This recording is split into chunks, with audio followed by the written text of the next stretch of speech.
وعلیکم السلام ورحمۃ اللہ۔ یہ تعویذ لٹکانے کا وبال ہے۔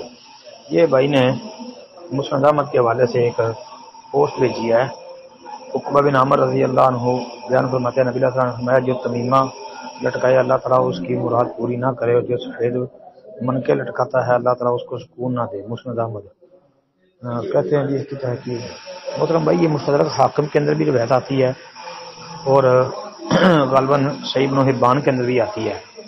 تو اس روایت کے اوپر اگرچہ بعد اہل علم نے کلام کیا ہے، لیکن امام حاکم وغیرہ کے نزدیک، شیخ البانی کے نزدیک اور شیخ دارلوی رحمۃ اللہ علیہ کے نزدیک حسن ہے جی۔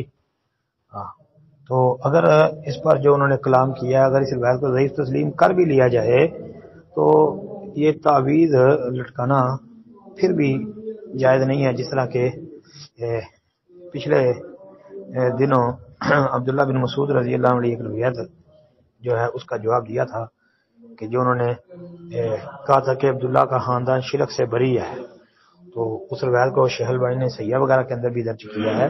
مطلب یہ ہے کہ صحابی رسول عبداللہ بن مسعود رضی اللہ عنہ کی اس بات سے بھی واضح ہوتا ہے کہ یہ شرکی عمل ہے، تو اس لیے اس سے اجتناب کرنا چاہیے۔ السلام علیکم ورحمۃ اللہ۔